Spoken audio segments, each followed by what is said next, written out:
Hello YouTube and welcome back to PsychRockCentral, where Psych Rock lives on. And today I'm going to be going over a classic garage-styled psychedelic rock album, the Stooges self-titled in 1969. Now, prior to their dissolution in 2013 to 2016, I don't know the actual date, they were an American psychedelic rock band formed in Ann Arbor, Michigan. To a lot of psychedelic rock musicians at the time, it was kind of an unfamiliar scene. It had hosts to a lot of the elite of the counterculture for psychedelic rock, but wasn't as popular as places like New York or California. Nonetheless, even though they originally sold poorly, they were highly influential in their local sphere and gained a reputation for fast, loose, garage-styled psychedelic rock. They were pioneers of what was called proto-punk, which influenced a lot of artists and an entire generation of punk musicians to pursue punk music as a serious art. Going over the music, we have the album cover over here.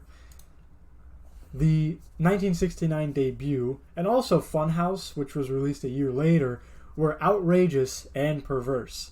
Sexual frustration and nightmarish tension tend to permeate the lyricism on tracks such as 1969, Little Doll, and I Wanna Be Your Dog, and the album is full of psychedelic freakouts, which were likely inspired from other performances such as Goodbye Bozos in 1968 and Pharoah Sanders' double bassist improvisation, Henry Grimes.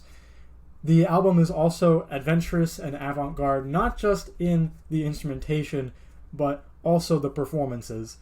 A lot of the guitar jams are distorted beyond recognition. To me, they honestly sound more like they're being castrated than they're being played by a human being. And John Caill's contributions pushed the band to create music with unconventional instruments such as the viola on a track such as We Will Fall, or the sleigh bells on I Wanna Be Your Dog, and the atmosphere, which is at points very sexually perverse, with Iggy Pop displaying his sexual desires, and it's also a black magic chant on another track. It's very, very flip-floppy, very inconsistent, but in the best way possible.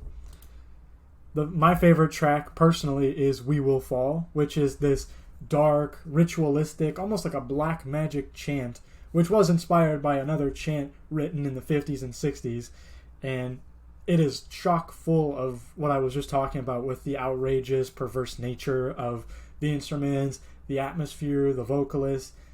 In short, it's a very trippy track, and if you've listened to tracks such as The End by The Doors or Venus and Furs by The Velvet Underground, I think you'll really appreciate what goes on in this track. Bringing up to speed with the conclusion here, I think the album is very beautiful and perverse at the same time.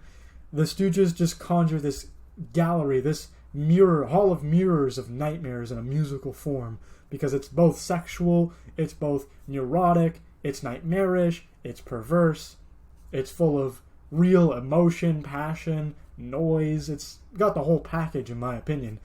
It's also an anthem of youthful frustration, which was sorely missed in a lot of the psychedelic, bubblegum-like pop of the era, being very hippy-dippy or just very woefully happy. This was a nice change of pace for a lot of young musicians and aspiring musicians at the time, to really get into someone who was around their age, mid-20s, early 20s, going through these emotions and expressing that through the wonderful art form of music.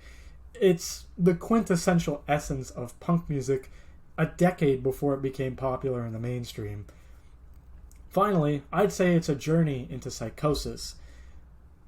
What was most interesting about a lot of the material on this album that I've gone over is that it was basically chopped and screwed from previously cut material, since the production was placed on a very tight deadline.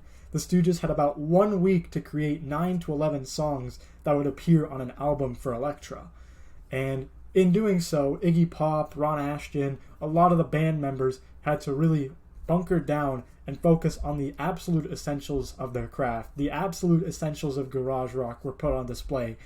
And in doing so, I think they create a lot of ingenuity from just reworking that previously cut material, and then they turn it into this original statement of psychedelia and excess depravity.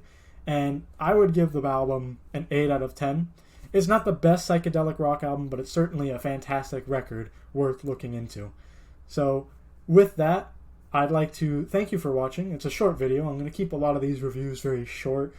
There's not much really to go over. I will post a lot more of the nitty-gritty, the detailed language on my blog, which you can check out at PsychRockCentral.ca, and my own personal Rate Your Music account, dumbidiot_version2. You can check that out anytime you want.